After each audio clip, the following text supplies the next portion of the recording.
کبھی ایسا محسوس ہوا ہے کہ وقت بس ہاتھ سے پھسلتا جا رہا ہے؟ یہ ایک ایسا سوال ہے جو ہم سب کبھی نہ کبھی اپنے آپ سے ضرور پوچھتے ہیں۔ آخر ایسا کیوں ہے کہ دن، ہفتے، مہینے، سال سب اتنی تیزی سے گزر جاتے ہیں جیسے مٹھی سے ریت نکل رہی ہو؟ اچھا، کیا ہو اگر اس سوال کا جواب آج سے کوئی 150 سال پہلے کے ایک مضمون میں چھپا ہو؟ جی ہاں، آج ہم ڈپٹی نذیر احمد کے فلسفہ وقت میں غوطہ لگائیں گے اور یہ جاننے کی کوشش کریں گے کہ ان کی باتیں آج کے دور میں ہمارے لیے کتنی اہم ہیں۔ تو چلیے ملتے ہیں اپنے آج کے رہنما سے، ڈپٹی نذیر احمد، 19ویں صدی کے ایک بہت بڑے مفکر، مصلح اور ادیب۔ ڈپٹی نذیر احمد 1836 سے 1912 تک کے زمانے میں تھے۔ ذرا سوچئے، ایک کیسا وقت ہوگا، ایک ایسی دنیا جو بہت تیزی سے بدل رہی تھی، پرانی قدریں ٹوٹ رہی تھیں، نئے خیالات سامنے آ رہے تھے، اور اسی تبدیلیوں سے بھرے دور میں انہوں نے وقت کی اہمیت پر بہت گہرائی سے سوچا۔ دیکھیں، نذیر احمد کوئی عام شخصیت نہیں تھے، وہ ایک سماجی مصلح تھے، معاشرے کو بدلنا چاہتے تھے۔ وہ اردو ناول کے بانی تھے۔ سوچیں، اردو کا پہلا ناول انہوں نے لکھا، ایک ماہر تعلیم بھی تھے۔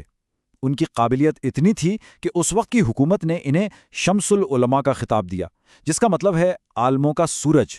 تو ظاہر ہے، جب اتنی بڑی شخصیت وقت کے بارے میں کچھ کہے تو بات میں وزن تو ہوگا۔ تو پھر آئیے سیدھا چلتے ہیں ان کے فلسفے کی گہرائی میں۔ آخر وقت ہے کیا چیز نذیر احمد کی نظر میں؟ انہوں نے اسے سمجھانے کے لیے کچھ بہت ہی زبردست مثالیں دی ہیں۔ وہ کہتے ہیں کہ وقت کی مثال اس نہر کی سی ہے جو برابر بہتی چلی جاتی ہے۔ سوچیں ذرا، ایک دریا کی طرح، ایک ایسا دریا جو کبھی ایک پل کے لیے بھی نہیں رکتا، جو کبھی پیچھے مڑ کر نہیں دیکھتا، بس آگے اور آگے اور آگے بڑھتا چلا جاتا ہے۔ وقت بالکل ایسا ہی تو ہے، مسلسل اور بنا رکے۔ اس کا مطلب کیا ہوا؟ مطلب بہت سیدھا سا ہے۔ جو پل گزر گیا وہ ہمیشہ کے لیے چلا گیا، وہ پھر کبھی لوٹ کر نہیں آئے گا۔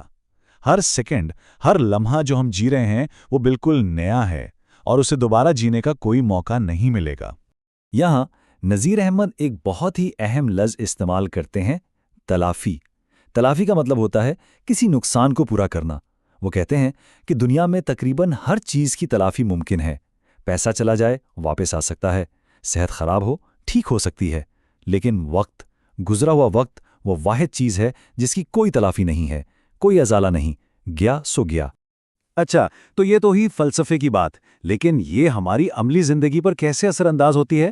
نذیر احمد اس نقطے کو سمجھانے کے لیے جوانی اور بڑھاپے کا موازنہ کرتے ہیں، اور یہیں ان کے مضمون کا اصل مرکز ہے۔ نذیر احمد کے نزدیک جوانی زندگی کا ایک چوراہا ہے، ایک راستہ ہے محنت کا، علم حاصل کرنے کا، جس کی منزل ہے ایک پرسکون بڑھاپا، اور دوسرا راستہ ہے غفلت کا، وقت ضائع کرنے کا، جو سیدھا حسرت اور پچھتاوے کی طرف جاتا ہے۔ یعنی انتخاب تو ہمارا ہے، لیکن اس کا انجام وقت خود لکھتا ہے۔ اور اس بات کو وہ ایک اور زبردست مثال سے واضح کرتے ہیں۔ وہ کہتے ہیں، بڑھاپا جوانی کا نتیجہ ہے، جیسا بیج بویا تھا ویسا ہی پھل کاٹا۔ کتنا سیدھا اور سچا اصول ہے نا؟ جوانی ایک کھیت کی طرح ہے، آج آپ اس میں جو بوئیں گے کل وہی تو کاٹیں گے۔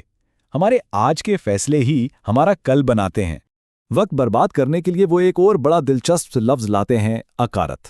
اس کا مطلب ہے کسی چیز کو بالکل بیکار ضائع کر دینا۔ تو یہ صرف وقت کا گزرنا نہیں ہے، یہ اپنے ہاتھوں سے جان بوجھ کر اپنی زندگی کے سب سے قیمتی سرمایے کو برباد کرنا ہے۔ تو ٹھیک ہے، مسئلہ تو سمجھ آ گیا، لیکن پھر حل کیا ہے؟ نذیر احمد کی سب سے اچھی بات یہی ہے کہ وہ صرف مسئلہ نہیں بتاتے، وہ اس کا حل بھی دیتے ہیں۔ وہ وقت کو صحیح معنوں میں استعمال کرنے کا ایک پورا ایکشن پلان پیش کرتے ہیں۔ ان کا یہ منصوبہ 4 اہم ستونوں پر کھڑا ہے۔ سب سے پہلا، نظم و ضبط، یعنی ہر کام کا ایک وقت مقرر ہو۔ دوسرا، علم کا حصول، مطلب ہمیشہ کچھ نہ کچھ نیا سیکھتے رہنا۔ تیسرا، بیکاری سے بچنا، یعنی فارغ وقت کو بھی ضائع نہ کرنا، اسے کسی مفید کام میں لگانا۔ اور چوتھا، اور شاید سب سے اہم اصول، محاسبہ، یعنی روز رات کو سونے سے پہلے ایک لمحے کے لیے رک کر خود سے پوچھنا، آج کا دن کیسا گزرا، کیا میں نے اسے جیا یا صرف کاٹ دیا؟ اور اگر ان چاروں اصولوں کا نچوڑ نکالا جائے تو وہ ایک ہی جملے میں آ جاتا ہے جو ہم بچپن سے سنتے آئے ہیں، آج کا کام کل پر مت چھوڑو، کیونکہ وقت کو ٹالنا اسے ضائع کرنے کا سب سے آسان طریقہ ہے۔ کل تو کبھی نہیں آتا، اور آج کبھی لوٹ کر نہیں آتا۔ آخر میں ڈپٹی نذیر احمد کی یہ باتیں ہمیں ایک سادہ سی حقیقت یاد دلاتی ہیں۔ وقت ایک دریا ہے جو بہتا جا رہا ہے۔ اب یہ ہم پر ہے کہ ہم اس کے بہاؤ میں یوں ہی بہہ جائیں یا اس کی طاقت کو استعمال کریں اور اپنی منزل کی طرف کشتی چلائیں۔ تو اس ساری گفتگو کے بعد ایک آخری سوال ذہن میں آتا ہے، ہماری زندگی کا سب سے قیمتی لمحہ کون سا ہے؟ ماضی کا یا مستقبل کا؟ شاید اس کا جواب نذیر احمد نے ہمیں دے دیا ہے۔ سب سے قیمتی لمحہ وہ ہے جو ابھی اس وقت ہمارے ہاتھ میں ہے۔